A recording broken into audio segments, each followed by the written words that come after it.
جی ارمان، پوری دال ہی کالی ہے۔ سچویشن واقعی جو ہے وہ ایم کیو ایم میں اس وقت ہم اسے نارمل نہیں کہہ سکتے۔ ایک غیر فطری اتحاد تھا جو کرایا گیا۔ پی ایس پی آج بھی ارمان صاحب الیکشن کمیشن میں ایک رجسٹرڈ جماعت کے طور پہ موجود ہے۔ ختم نہیں ہوئی؟ نہیں ہوئی ختم۔ انیس قائم خانی صاحب سے کہا جائے کہ یا تو وہ خاموش ہو کے بیٹھ جائیں، اور اس سے بھی بہتر یہ ہے کہ وہ دبئی جا کے بیٹھ جائیں، دبئی کا ٹکٹ کٹوائیں، وہ دبئی جا کے بیٹھیں اور خاموش ہو جائیں۔ اس وقت جو معاملہ سب سے بڑا جو اس وقت معاملہ ایک شہر کا ہے، ٹوٹی ہوئی سڑکوں کا ہے، ای چالان کا ہے، ابلتے ہوئے گٹر کا ہے، کچرے کا ہے، ان مسائل پر ایم کیو ایم بات کیوں نہیں کرتی؟ ارمان، آپ وہ بات کر رہے ہیں کہ میری دکھتی رگ پہ آپ نے اس وقت پیر رکھ دیا۔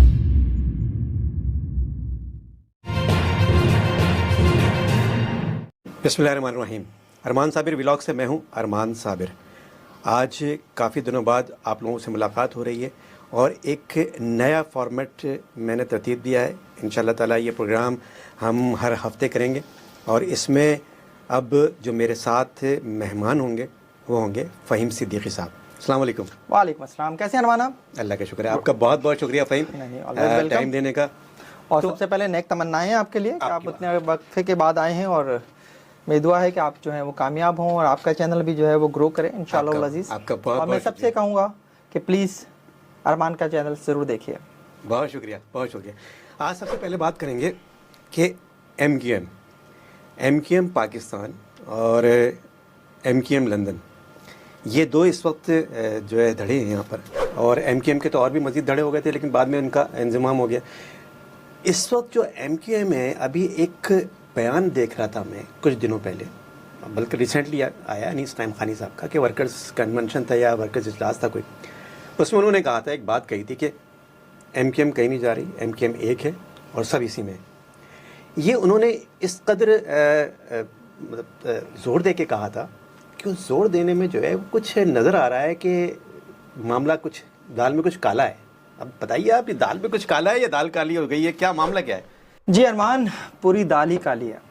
سچویشن واقعی جو ہے وہ ایم کیو ایم میں اس وقت ہم اسے نارمل نہیں کہہ سکتے، اور حقیقت یہ ہے کہ یہ سچویشن جو ہے اگر ہم جنوری 2023 سے دیکھیں تو اس وقت سے ہی نارمل نہیں ہے۔ جب 12 جنوری 2023 کو یہ انضمام کرایا گیا تھا پی ایس پی کا اور کرایا ایم کیو گیا ایم تھا، یس، میں آج بھی اس بات پہ قائم ہوں کہ وہ انضمام جو ہے لیکن وہ تو کہتے ہیں کہ انضمام نے خود مرضی سے کیا ہے، اور اس میں لفظ مرضی جو ہے نا، اگر اس کے اوپر آپ فوکس کر لیں نا تو وہ مرضی ہی امپورٹنٹ ہے، وہ مرضی کسی اور کی ہے۔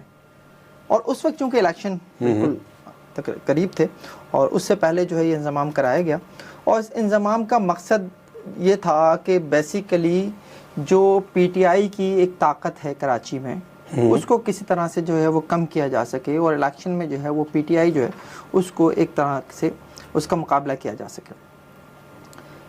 وہ اس وقت ہوا انضمام، اور میں آج بھی اس بات پہ قائم ہوں کہ وہ، ویسے تو کہا جائے گا کہ بھئی دونوں ہی مہاجر تنظیمیں تھیں اس لیے ان کے اتحاد کے لیے آپ یہ ورڈ استعمال کر رہے ہیں، لیکن میں پھر بھی کہوں گا کہ یہ ایک غیر فطری اتحاد تھا جو کرایا گیا۔ اس کی وجہ یہ تھی کہ مصطفیٰ کمال اور انیس قائم خانی نے جو پی ایس پی بنائی تھی، اس پی ایس پی کے بننے کے بعد 2016 میں وہ پی ایس پی بنی تھی، اس کے بعد انہیں وہ مقبولیت، عوامی مقبولیت جسے ہم کہتے ہیں، وہ نہیں ملی تھی۔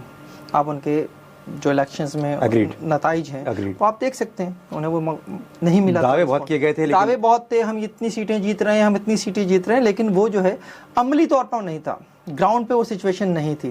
اور یہی وہ وجہ تھی کہ جس کی بنیاد کے اوپر وہ لوگ جو یہ کہہ رہے تھے 2016 سے کہ ہم ایم کیو ایم کو دفن کرنے آئے ہیں، وہ ایم کیو ایم میں شامل ہو گئے جنوری 2023 میں۔ اور اس کے بعد بھی چیزیں کوئی نارملائز نہیں ہو گئی تھیں، اس کے بعد بھی پی ایس پی الگ ہونے کے بعد بھی۔ میں آپ کو یہاں روکوں گا جی، آپ نے کہا کہ ان کو مقبولیت حاصل نہیں ہو رہی تھی اس لیے وہ ایم کیو ایم کے اندر آ گئے، ایم کیو ایم پاکستان کے اندر۔ تو کیا ایم کیو ایم پاکستان میں آنے کے بعد اب سمجھتے ہیں آپ کی مقبولیت ہے؟ دیکھیں، بات یہ ہے کہ پی ایس پی کی مقبولیت نہ اس وقت تھی اور نہ ہی پی ایس پی کے لوگ جو ایم کیو ایم میں آئے ہیں اس سے ایم کیو ایم کو کوئی فائدہ ہوا ہے۔ پی ایس پی کے لوگوں کو ضرور تھوڑا بہت فائدہ ہوا ہوگا، لیکن ایم کیو ایم کو اس کا الٹا نقصان ہوا ہے. اور ایم کیو ایم کے لوگ جو ایم کیو ایم کے رہنما ہیں وہ تو برملا یہ کہنے لگے ہیں کہ وہ لوگ جو 2023 سے پہلے یہ سمجھتے تھے کہ پی ایس پی اور ایم کیو ایم کے دو دھڑوں کی وجہ سے مہاجر قوم تقسیم ہیں، انہیں ایک ہو جانا چاہیے، وہ بھی اب یہ سمجھنے لگے ہیں کہ جو پی ایس پی اور ایم کیو ایم کا انضمام ہے اس کے نتیجے میں پی ایس پی ایسٹ بننے کی بجائے بیگیج بن گئی ہے. اور یہ وہ بات ہے جس کی وجہ سے جو ہے وہ ایم کیو ایم کے جو کارکن کہہ لیجئے، ایم کیو ایم کے جو رہنما ہیں انہیں دیکھ لیجئے، ان سب کا اب یہی ہے کہ یار یا تو پی ایس پی میں سے آنے والے لوگ جو ہیں وہ اپنا رویہ بہتر کر لیں یا پھر پی ایس پی کو دوبارہ جا کے زندہ کر لیں. اور کیوں؟ اس لیے کہ پی ایس پی آج بھی ارمان صاحب الیکشن کمیشن میں ایک رجسٹرڈ جماعت کے طور پہ موجود ہے. ختم نہیں ہوئی؟ نہیں ہوئی ختم، وہاں بیک اپ پہ رکھا ہوا ہے. بالکل رکھا ہوا ہے. آپ آج بھی جا کے چیک کر لیجئے، پی ایس پی آپ کو الیکشن کمیشن میں ایک رجسٹرڈ سیاسی جماعت کے طور پر ملے گی. اس کا مطلب یہ ہے کہ جو انیس قائم خانی صاحب کہہ رہے ہیں کہ ایم کیو ایم مزید کوئی تقسیم نہیں ہو رہی ہے، مزید ایم کیو ایم رہے گی اور اس میں سب لوگ جو ہے اسی میں رہیں گے، اس کا مطلب یہ ہے کہ کہیں نہ کہیں کچھ نہ کچھ بہت کچھ پک رہا ہے. بہت کچھ پک رہا ہے. یہ بات ان کی ضرور کسی حد تک ٹھیک ہے، وہ یہ چاہتے ضرور ہوں گے کہ ایم کیو ایم جو ہے وہ رہے برقرار، لیکن وہ ساتھ ہی یہ بھی چاہتے ہیں کہ ایم کیو ایم برقرار رہے لیکن ہماری قیادت میں برقرار رہے. ایم کیو ایم کے جو مرکزی عہدے ہیں وہ ہمارے پاس رہیں. لیکن مرکزی عہدے تو ابھی تنظیم جو ہے وہ ختم کر دی گئی تھی. وہ نہیں ایسا نہیں ہے، مرکزی کمیٹی ایک بنا دی گئی ہے، بالکل اس میں جو ہے مرکزی کمیٹی بھی بنائی گئی تھی، لیکن کہا تھا الیکشن کرائے گی. تو وہ پارٹی الیکشن کب ہوں گے؟ دیکھیں بات یہ ہے بیسیکلی جو کمیٹی بنائی گئی تھی مرکزی کمیٹی، مصطفیٰ کمال ان کا انیس قائم خانی کا جو اعتراض ہے وہ یہ ہے کہ اس مرکزی کمیٹی کا گزشتہ ایک سال سے کوئی اجلاس نہیں ہوا ہے اور اس کے باوجود جو ہے وہ اہم فیصلے لیے جا رہے ہیں، بغیر مشاورت کے لیے جا رہے ہیں. اور یہی نہیں، وہ یہ نہیں کہتے کہ جناب بغیر مشاورت کے کون کون سے فیصلے ہو رہے ہیں، وہ تو یہ بھی کہتے ہیں کہ جو وزارتیں لینے کا فیصلہ ہے وہ بھی بغیر مشاورت کے لے کون رہا ہے. ان کا یہ سمجھنا ہے، ان کا یہ کہنا ہے کہ جو اس وقت خالد مقبول صدیقی ہیں، امین الحق ہیں، ڈاکٹر فاروق ستار ہیں، یہ بیسیکلی جو ہیں وہ بالا ہی بالا فیصلے کر رہے ہیں. اور اس کا جو ایک مثال لے لیں یا جو بھی ہے وہ یہی ہے کہ جو ابھی کچھ عرصہ پہلے آپ نے دیکھا ہوگا سوشل میڈیا پہ کچھ ویڈیوز وائرل ہوئی تھیں جو فیڈرل بی ایریا سیکٹر سے متعلق تھیں. ایک احتجاجی اجلاس ہوا اور اس احتجاجی اجلاس میں جو ہے وہ بہت زیادہ ایم کیو ایم کی قیادت کے خلاف باتیں ہوئیں، بہادر آباد کے خلاف باتیں ہوئیں. معاملہ اس طرح سے شروع ہوا کہ فیڈرل بی ایریا سیکٹر کی کمیٹی اناؤنس کرنا تھی اور اس کے لیے ایم کیو ایم میں ایک طریقہ کار ہے کہ جناب انٹرویوز ہوتے ہیں اور انٹرویوز کے بعد جو ہے جو اہل لوگ ہوتے ہیں ان کی ایک کمیٹی جو ہے انٹرویو کمیٹی جو ہے وہ لسٹ بنا کے مرکزی کمیٹی کو دے دیتی ہے. ہوا یہ بیسیکلی کہ خالد مقبول صدیقی نے یہ والے کام جو ہیں وہ فاروق ستار اور امین الحق کے حوالے کر دیے. انہوں نے جو انٹرویو کمیٹی نے جو نام دیے، جو list the federal be area sector کی، اس میں معمولی رد و بدل کہتے ہیں. امین الحق صاحب فرماتے ہیں کہ معمولی رد و بدل کے بعد ہم نے وہ سیکٹر کمیٹی اناؤنس کر دی. اس سیکٹر کمیٹی کے اناؤنسمنٹ کے اوپر جو ہے وہ ریئیکشن آیا اور یہ ریئیکشن بیسیکلی ان لوگوں کی جانب سے آیا جو پی ایس پی سے آ کے ایم کیو ایم میں شامل ہوئے تھے اور انہوں نے جو ہے وہ ریئیکشن دیا. اور یہ ریئیکشن میں انہوں نے جو ہے وہ بہت ساری باتیں بھی کی، بہادر آباد کے لوگوں کو مخاطب کر کے بہت کچھ کہا گیا، انہیں G8 کہا گیا اور پتہ نہیں کیا کچھ کہا گیا. وہاں کے بعد جو ہے ہم نے یہ دیکھا کہ اس کے بعد انیس قائم خانی بھی ایکٹیو ہوئے. انیس قائم خانی نے وہ مختلف جو شہر میں ان کے سیکٹر آفیسز ہیں، یونٹ آفیسز ہیں، وہاں جانا شروع ہوئے. وہاں پہ انہوں نے کارکنوں سے خطاب کرنا شروع کیا اور اس کے اوپر جو ہے انہوں نے پھر وہ ویڈیوز میں جو کچھ کہا وہ پھر باہر آنا شروع ہوا. اچھا یہ وہ معاملہ تھا کہ جس سے ایم کیو ایم کے جو لوگ ہیں انہیں کچھ تشویش ہوئی، میں اسے تشویش ہی کہوں گا. اور اس کے بعد انہوں نے جو ہے ان حلقوں سے بات کی جن کے کہنے پر M Q M P S P کو اپنے ساتھ جوڑنے میں انضمام پہ راضی ہوئی تھی اور ان سے دو مطالبے کیے گئے. ایک مطالبہ تو کچھ عرصے پہلے کیا گیا تھا، وہ یہ تھا کہ جی مصطفیٰ کمال صاحب سے کہا جائے کہ وہ جو انٹرنل پالیٹکس ہے، جو ایم کیو ایم کی پالیٹکس ہے، اس سے وہ فی الحال جو ہے وہ دور رہیں اور وہ اپنی وزارت پہ توجہ دیں. ایک تو یہ میسج مصطفیٰ کمال کو کرایا جا چکا تھا. اس کے بعد جو ہے وہ یہ ہوا کہ جناب ان حلقوں سے یہ کہا گیا کہ جناب انیس قائم خانی صاحب سے کہا جائے کہ یا تو وہ خاموش ہو کے بیٹھ جائیں اور اس سے بھی بہتر یہ ہے کہ وہ دبئی جا کے بیٹھ جائیں، دبئی کا ٹکٹ کٹوائیں اور وہ دبئی جا کے بیٹھیں اور خاموش ہو جائیں. بالکل اس طرح جیسے ماضی میں عامر خان صاحب ملک میں نہیں وہ چلے گئے تھے. یہ میسج ابھی تک انیس قائم خانی صاحب کو ملا ہے یا نہیں ملا ہے، یا انیس قائم خانی صاحب اس سے انکار کرتے ہیں اور وہ یہ کہتے ہیں کہ جی میں تو جو کچھ کر رہا ہوں. آپ کی بات ہوئی؟ بالکل میری بات ہوئی. انہوں نے کہا کہ میں اپنے ضمیر کے مطابق اپنا کردار ادا کر رہا ہوں اور میں یہ چاہتا ہوں کہ کارکنوں کے مسائل کے اوپر بات ہونی چاہیے. لاپتہ کارکنوں کے مسائل پہ بات ہونی چاہیے, مسنگ کے اس پر جو ہے وہ بات ہونی, جو اسیر ہیں ان کے مسائل پہ بات ہونی چاہیے, جو شہداء کی فیملیز ہیں, جو شہید کارکن ہیں, ان کے اوپر بات ہونی چاہیے. لیکن ایم کیو ایم کی قیادت جو ہے وہ یہ سب نہیں کر رہی. میں نے جب ان سے یہ سوال کیا کہ آپ یہ کہہ رہے ہیں کہ یہ نہیں ہو رہا, یہ نہیں ہو رہا, مرکزی کمیٹی کا اجلاس نہیں بلایا گیا 1 سال سے, تو کیا ایم کیو ایم آئین کے مطابق نہیں چل رہی؟ تو انیس کریم خانی صاحب کا جواب تھا کہ ایم کیو ایم جیسی تنظیمیں آئین پہ نہیں چلتی, طریقہ کار پہ چلتی ہیں, اور اس وقت طریقہ کار فالو نہیں کیا جا رہا. طریقہ کار کون تھا؟ پہلے تو بھائی طے کرتے تھے, اب کون طے کرتا ہے؟ وہی ظاہر ہے, انیس قائم خانی صاحب جو ہیں وہ سمجھتے ہیں کہ چونکہ کارکنوں کی ایک بڑی اکثریت ان کے ساتھ ہے, اور چونکہ وہ ایم کیو ایم رابطہ کمیٹی کے ماضی میں کنوینر رہے ہیں, کیونکہ انہیں پورے سیٹ اپ کا, تنظیمی سیٹ اپ کا پتہ ہے, تو وہ زیادہ بہتر طور پہ جانتے ہیں بجائے ان لوگوں کے جو لوگ جو ہیں وہ ایم کیو ایم میں شامل تو رہے لیکن ان کے پاس جو ہے وہ اراکین اسمبلی کے طور پر زیادہ ذمہ داریاں رہیں, تنظیمی ذمہ داریاں ان کے پاس کم رہیں. تو انیس قائم خانی صاحب سمجھتے ہیں کہ چونکہ وہ تو کبھی انہوں نے کوئی الیکشن نہیں لڑا, وہ ہمیشہ تنظیمی سیٹ اپ کو دیکھتے رہے, تو وہ زیادہ بہتر طور پر جانتے ہیں, سمجھتے ہیں کہ تنظیم کو کیسے چلانا ہے. لیکن الیکشن اگر لڑ بھی لیا تو سیٹیں تو جو ہے وہ پھر بھی نہیں لے سکتے تھے, سیٹیں تو کہیں اور سے آئی ہیں مجھے لگتا ہے. بالکل ایسا ہی ہے, بالکل ایسا. اچھا یہ بتائیں کہ جو جیسے انہوں نے کہا کہ یہ مختلف مسائل پہ ایم کیو ایم کے جو ہیں وہ آواز نہیں اٹھا رہی ہے, اور ایم کیو ایم کے یہ سارے انٹرنل انہوں نے مسائل بتائے جو آپ نے مجھے بتایا. اس وقت جو معاملہ سب سے بڑا جو اس وقت معاملہ ایک شہر کا ہے, ٹوٹی ہوئی سڑکوں کا ہے, ای چالان کا ہے, ابلتے ہوئے گٹر کا ہے, کچرے کا ہے, ان مسائل پر ایم کیو ایم بات کیوں نہیں کرتی؟ ارمان, آپ وہ بات کر رہے ہیں کہ میری دکھتی رگ پہ آپ نے اس وقت پیر رکھ دیا. میں بھی یہی بات جو ہے نا ایم کیو ایم کے حوالے سے سوچتا ہوں, ایم کیو ایم کے لوگوں سے کہتا بھی ہوں, کیونکہ میں شہر کا ہوں نا, آپ بھی اسی شہر کے ہیں. شہر کے جو مسائل ہیں وہ ہمارے مسائل ہیں, اور چونکہ ہم جرنلسٹ ہیں, اور ایک جرنلسٹ کے لیے یہ کہا جاتا ہے کہ اس کی جو انگلیاں ہوتی ہیں وہ سوسائٹی کی نبض کے اوپر ہوتی ہیں. تو ہم یہ دیکھ رہے ہیں کہ اس وقت سوسائٹی میں بہت زیادہ فرسٹریشن ہے, کراچی کے شہریوں میں بہت زیادہ فرسٹریشن ہے, اور اس کی وجہ جو ہے بنیادی مسائل ہیں. اس شہر میں انفراسٹرکچر نہیں ہے, نہ ہونے کے اس شہر میں کہیں کہیں گڑھوں کے درمیان سڑک ملتی ہے. ایگزیکٹلی. یہ اس شہر میں جو منصوبے شروع کیے جاتے ہیں وہ مکمل نہیں ہو پاتے, باوجود مکمل نہیں ہو پاتے. آپ کے سامنے ریڈ لائن ہے یونیورسٹی روڈ پر بن رہی ہے, آپ کے پاس سامنے کریم آباد ہے, آپ کے سامنے جو ہے وہ اورنگی والی جو اورنج لائن کا منصوبہ ہے وہ ہے.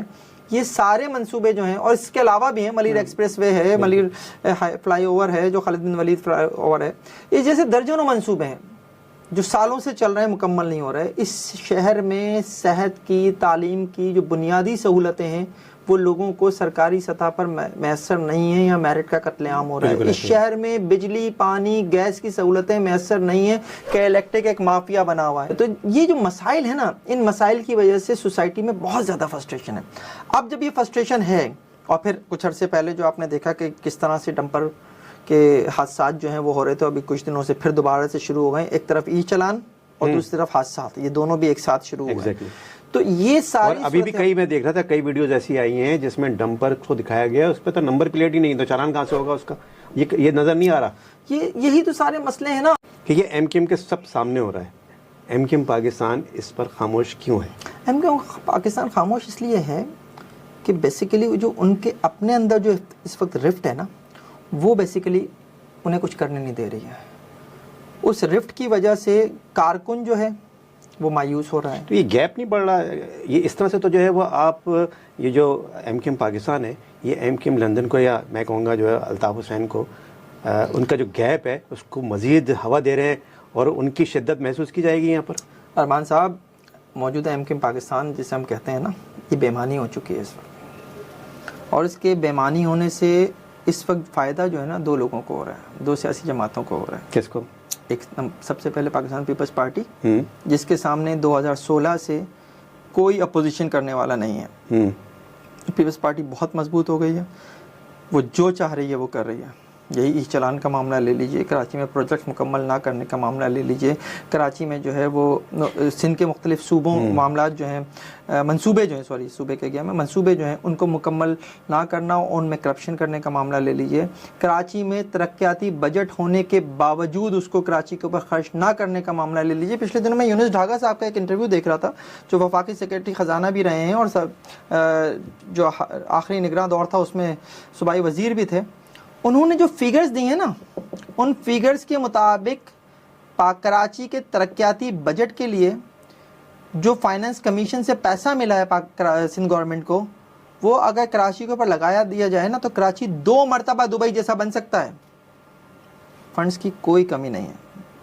یہ جو فرماتے ہیں نا جناب مرتضیٰ وہاب صاحب کہ مجھے وفاق سے آپ 100 ارب روپے دلوا دیجئے میں کراچی کا نقشہ بدل دوں گا. تو اربوں روپے ملتے ہیں، جاتے کہاں یہ پتہ نہیں چلتا.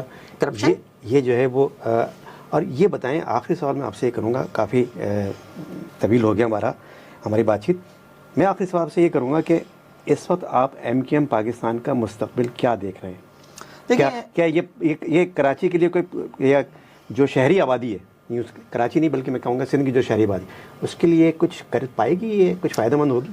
دیکھیں، اگر آپ الیکشن کرائیں گے اور آپ پھر وہی والی سچویشن رکھیں گے کہ نہ آپ PTI کو اسپیس دیں گے، نہ آپ جو ہے وہ MQM لندن کو اسپیس دیں گے، تو مرتا کیا نہ کرتا کہ مزداق جو ہے سندھ کے شہری علاقوں کا جو ووٹر ہے وہ یہ سوچ کر کہ اپنا ہے مارے گا تو سائے میں ڈالے گا، MQM کو تھوڑا بہت ووٹ کر دے گا، لیکن وہ ووٹ بھی ایسا نہیں ہوگا کہ جس کی بنیاد پر جو ہے وہ MQM پیپلز پارٹی کے سامنے جیت سکے. تو مخصوص نشستیں جس طرح سے دی جاتی ہیں، ہمارے یہاں بندہ بانٹ کی جاتی ہے، اس کے مطابق MQM کو کچھ مل جائے گا. MQM اس وقت آن گراؤنڈ اس وقت زیرو ہے، بالکل زیرو ہے. اس کے مقابلے میں جو ہے وہ اس وقت اگر آپ یہ دیکھیں، آپ چھوڑیں نا کچھ اور، میں آپ کو کیا مثال دوں، میں آپ کو کل کی 3-4 دن پہلے کی مثال دے دیتا ہوں آپ کو. جب سندھ بار کونسل کے الیکشن ہوئے ہیں، اس الیکشن کے نتیجے میں کراچی کی 16 سیٹیں تھیں. کراچی کے جو ڈسٹرکٹس ہیں ان کی 16 سیٹیں تھیں. ان 16 سیٹوں پر ایک بھی کراچی کا آدمی منتخب نہیں ہوا ہے. وہ 16 کے 16 جو ہیں وہ لوگ ہیں جن کا کراچی سے تعلق نہیں ہے. یہ ہے اس وقت کراچی. تو MQM جو ہے وہ اس وقت آپ کیا سمجھتے ہیں؟ سوال آخری بات جو آپ نے پچھلے سوال میں کی تھی کہ MQM لندن کا پھر کیا اس میں جو ہے وہ فیوچر ہے. دیکھیں، اس ساری صورتحال سے MQM لندن کو فائدہ ہو رہا ہے، بیسیکلی الطاف حسین کو فائدہ ہو رہا ہے. اس کی وجہ ہے، اس کی وجہ وہ اسپیس ہے، وہ گیپ ہے جو فل نہیں کر پائی MQM پاکستان، جو PTI کو دبانے کے بعد ہوا، جو MQM لندن کو غائب کرنے کے بعد ہوا.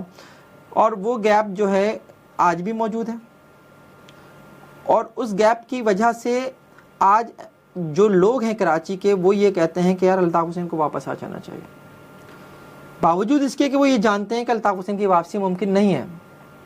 لیکن وہ ساتھ ہی یہ بھی کہتے ہیں کہ اس ملک کی تاریخ یہ بتاتی ہے کہ جب جس کی ضرورت ہو اسے لانڈری سے نکال کر جو ہے وہ واپس لے آ جاتے. تو کہتے ہیں کاش الطاف حسین کی ضرورت ہی پڑ جائے. یہ سچویشن بن چکی ہے. بالکل صحیح بات ہے فہیم، آپ کا بہت بہت شکریہ. اور الطاف حسین کی واپسی ہے یا نہیں ہے، ہو سکتی ہے یا نہیں ہو سکتی، اس پہ ہم کسی اور دن پھر ڈسکس کریں گے.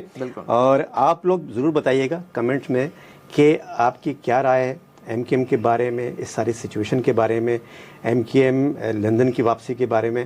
آپ کیا سمجھتے ہیں کہ کیا یہ جو گیپ ہے یہ MQM پاکستان فل کر پائے گی یا نہیں کر پائے گی؟ اپنی رائے ضرور دیجیے گا. اجازت دیجیے، ایک نئے ویڈیو کے ساتھ یا نئے ٹاپک کے ساتھ ضرور حاضر ہوں گے. بہت شکریہ. خدا حافظ.